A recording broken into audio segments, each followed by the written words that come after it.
Okay, so for this color changing lesson, we're going to be starting with a swatch of 5 single crochet rows, 10 single crochets in each row.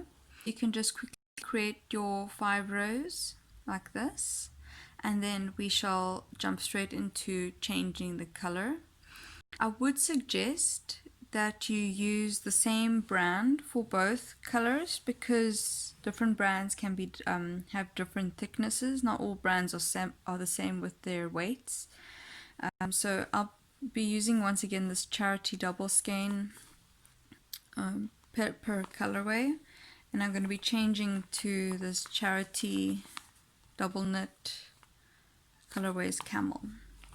And I just want to show you an example of different brands. Okay, so here this white one is made with the Family Knit double knit. So they're both double knit, okay?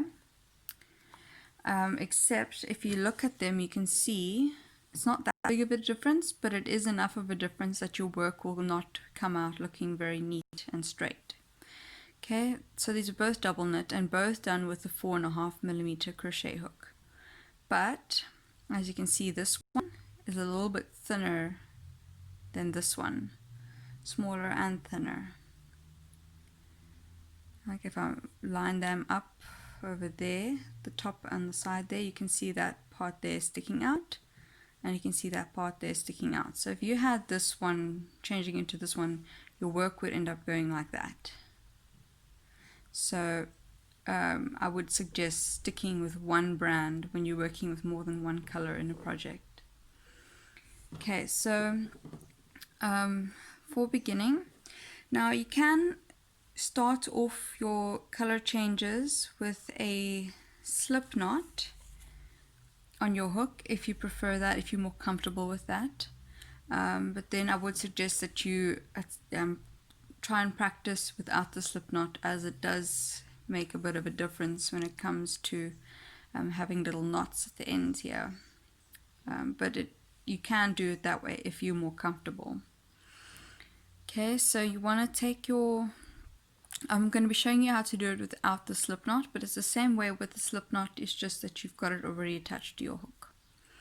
So this is how you're going to just hold it. Make sure you've got a nice tail end over here on this end, and you're going to just put it onto your hook like that, holding it nice and tightly, and holding this end over here, your working end of the previous color, nice and tightly like that.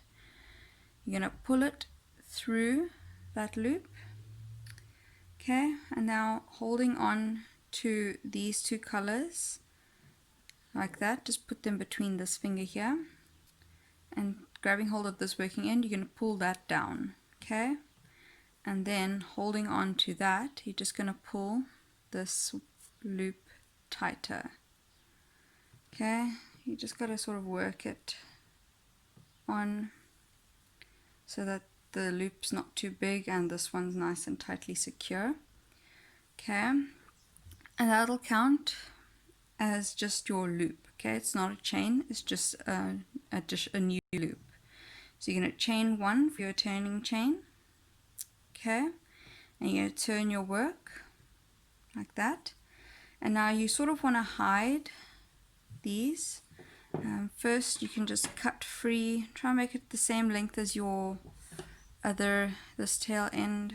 So just going to cut that free like that. Okay, now we're going to hide these two in your work as you're going along. Okay, so we're doing single crochets. We're going to put our hook into this first single crochet like that. Okay, and you want to put these two just right there on top like that. That's how you want it to look. Okay, you're going to yarn over and pull through, yarn over and pull through, tighten it, and then just pull that so it's a bit more secure.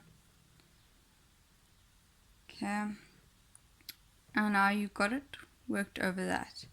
You just want to sort of keep it there for about 7 or 8 stitches. So we're going to again insert our hook and yarn over, pull through, yarn over, pull through, and third stitch, yarn over, pull through, yarn over and pull through. Okay, so you can just carry on like that, just speed up here a bit. Okay,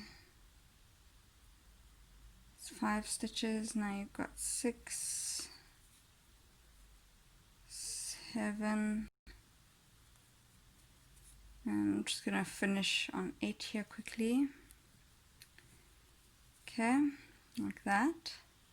Now you're going to pull up your loop, and then just make sure you don't cut the wrong end. So you've got your 2 tail ends over here that have been worked in.